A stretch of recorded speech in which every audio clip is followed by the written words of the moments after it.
नहीं देखा जाता है। यहाँ तक यहाँ नर नारी का भी भेद नहीं देखा जाता। क्यों? फालतू में हमें तो नोट वोट की जरूरत है नहीं, तो हम आने वाले महापुरुषों को दुनियावी तौर पर भटका नहीं सकते। जब आपका आगमन हुआ है, लौकिक जगत में आप रहते हैं, लौकिक जगत में आपका वास है, लौकिक जगत में रहते हुए आपको पारलौकिक जगत का रास्ता दिखाया जाता है। पारलौकिक जगत परमात्मा का मार्ग, परम सत्ता का मार्ग, राम का मार्ग, ईश्वर का मार्ग कई नामों से पुकारते हैं। तो ढंग, पाखंड, आडंबर, अंधविश्वास, ढकोसला यहाँ लागू नहीं है। समय अनुसार किराया भाड़ा खर्च कर आप लोग यहाँ इस मानव मंगल मिलन सद्भावना समागम में पहुंचे हैं। आपको जानकारी है, लगभग 1 वर्ष से हमारी मौजूदगी शहर ग्वालियर प्रांत मध्य प्रदेश में थी। बहुत मिलना जुलना, कहना सुनना हुआ। हमने भी समझा कि उस क्षेत्र में तमाम महापुरुषों की रूहानी स्थिति तड़पते हैं, ब्रह की अग्नि लगती है, चैन नहीं पड़ता दर्शन के बगैर। तो हम भी एक हरकारा चौकीदार बनकर एक साधारण व्यक्ति के रूप में आप समस्त देवी स्वरूप, देवता स्वरूप के आत्म देव का दर्शन करने के लिए पहुंचे। हम कोई विशेष होते, कोई खास होते तो विशेष जैसी व्यवस्थाएं होती, खास जैसी व्यवस्थाएं होती। आप तो जो कुछ देख रहे हैं साधारणतया दिख रहा है, लेकिन यात्रा पारलौकिक जगत की है। इसको समझना नितांत आवश्यक है। क्यों? आज भी न समझे,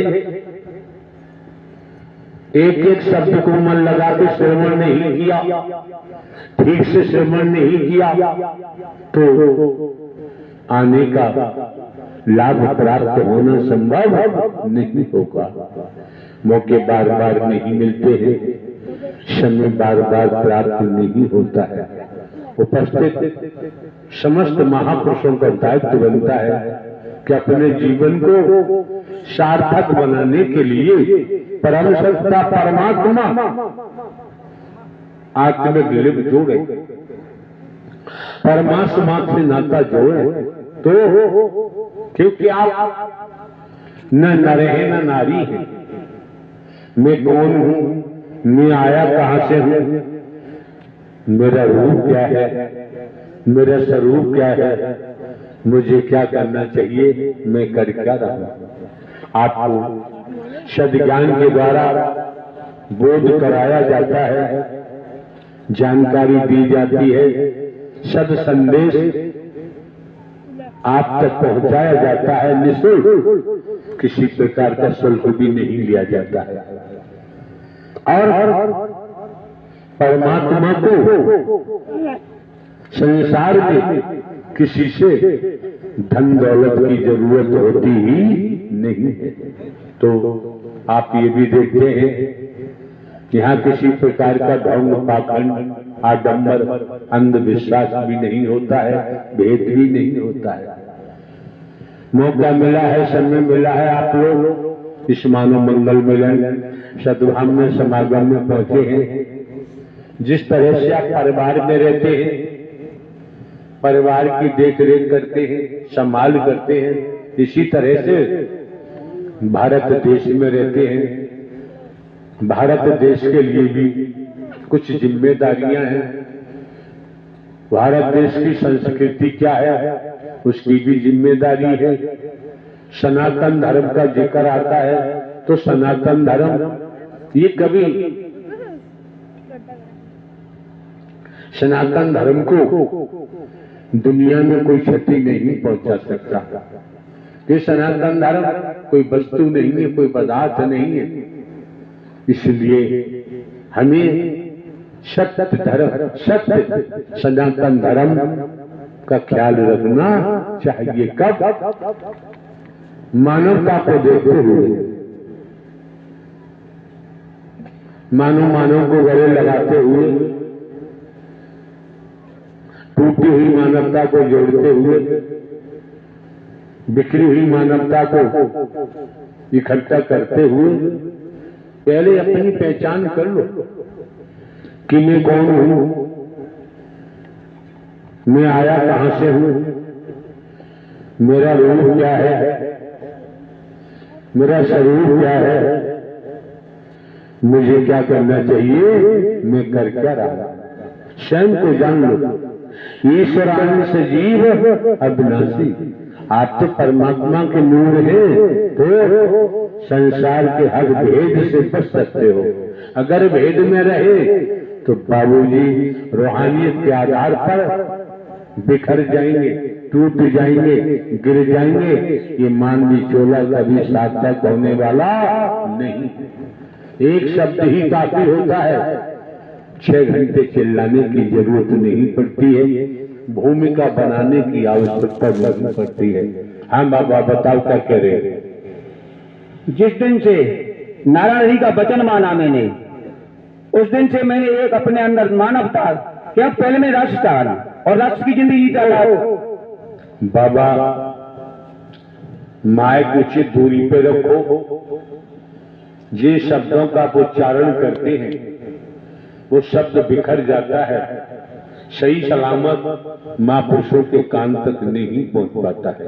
हाँ, जिस टाइम में इन नारायण जी के सत्य के साथ में नहीं आता था, तब मैं राष्ट्र था, राष्ट्र की जिंदगी जीता था बाबा। तब मैं प्रेम बाबा अधूरी भाषा न बोले, शाप कहो मैं राक्षस था।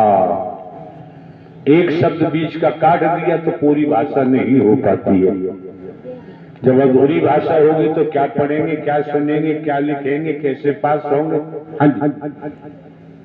जिस दिन से सत्य का साथ किया, मैंने उसी दिन से अपने प्रण कर लिया कि मैं अब एक मानवता धर्म अपनाऊंगा, और चाहे मेरे कोई गाली दे, चाहे मेरे को मारे, फिर भी मैं कुछ नहीं कहूंगा, क्योंकि मेरे को मानव देवी देवता दिखाई देने लगे। उस दिन से मैंने इनको सबको, आप सबको देवी देवता मान लिया, बहनों को देवी देवता मान लिया, और इनके चरणों में हर हमेशा शीश झुकाए रखता हूं, क्योंकि इनके अंदर हम आप देवता के रूप में दिखाई देती है मेरे को। तब मेरे को देवता नहीं दिखाई देते थे, जैसा मैं रास्ता तैसे ही दिखाई दे रहे थे। आज मेरे को सब लोग देवता के रूप में दिखाई देते। हम तो जानते हमारे से सब बड़े ही हैं, और हमें इनका मान करना, सम्मान करना हमारा काम है, और हम अपना मान सम्मान इनका करते रहेंगे। हमें अपने मान सम्मान से कुछ लेना देना नहीं है। क्यों? कि हमें अब जब रास्ता नारायण जी ने दे दिया है, हमें सबसे बड़ा बाबा जो बात कहने की है उस बात को कहना नितांत आवश्यक होता है। फिजूल में समय बर्बाद नहीं करना चाहिए। आपको ये सद संदेश अपना खुद का महापुरुषों तक पहुंचाना चाहिए कि मैं कितना गिरा हुआ था, कितना मैं निकृष्ट था, तमाम प्रकार के व्यसनों में डूबा हुआ था, विलासताओं में डूबा हुआ था, तंत्र विद्या का मैं धनी था। तब मेरी रोम रोम की स्थिति एक आश्चर्य प्रवृत्ति की थी। किसी को मैं समझता नहीं था। जब मेरी सासू जी ने मनोमंगल मिलन सद्भावना समागम में जाने के लिए कहा, तब मेरा आगमन इस मनोमंगल मिलन सद्भावना समागम में हुआ। यहाँ पहुंचकर मैंने अपनी तांत्रिक विद्या की सारी शक्तियां शाकाहारी पे छोड़ दी। मारने के लिए छोड़ी थी। जी प्रभु। क्या? तांत्रिक जितनी हम शक्तियां जानते थे सारी शक्तियां आपके ऊपर प्रहार करने का ना, मारने के लिए। क्या मैं अब से छोटा तांत्रिक सम्राट था, मैं ये सोच रहा हूँ। अरे सुन रहे हो बाबा क्या कह रहे हैं? जितनी तांत्रिक शक्तियां थी इन्होंने हमको मारने के लिए छोड़ दी। फिर शक्तियों का क्या हुआ? जितनी हम जानते थे वो सारी इन्हीं नारायण हरि में चली गई। मेरे को कुछ नहीं दिखाई दिया, और जब दिखाई दिए थे ये नारायण हरि मेरे को चक्र दिखाई दिया, और इनका रूप हमने आज दिन तक यही नहीं देख पाया, कभी यही नहीं कर पाया।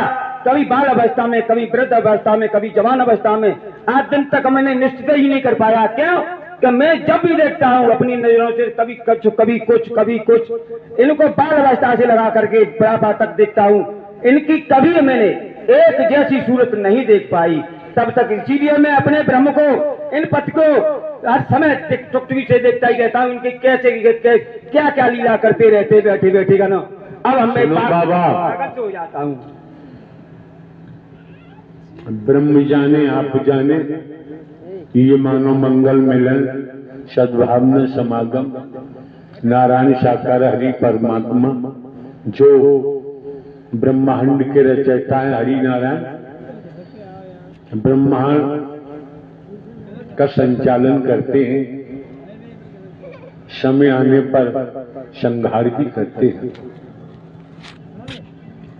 धरती जल अग्नि सूरज चांद सितारे जीव वायु आकाश की रचना की, और सबसे खास बात खुद समझे हम आप, एक बूंद पानी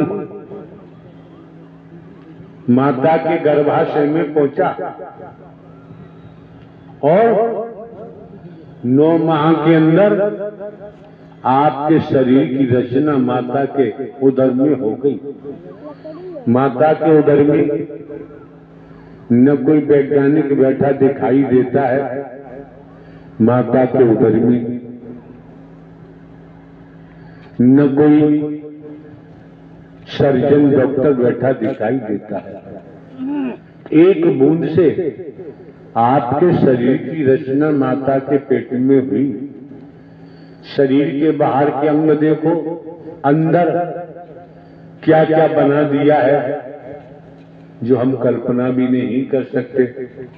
जिन्होंने ब्रह्मांड की रचना की है यही प्रभु परमात्मा थे, हैं और रहेंगे। बाकी जन्म लेने वाला, मरने वाला बाबूजी कभी परमात्मा हो ही नहीं सकता। और जो ब्रह्मांड के रचयिता है, ब्रह्मांड का संचालन करते हैं, उनके अलावा कोई दूसरा परमात्मा नहीं हो सकता। करीब 25 साल से हम लगातार ये मानवता की सेवा निःशुल्क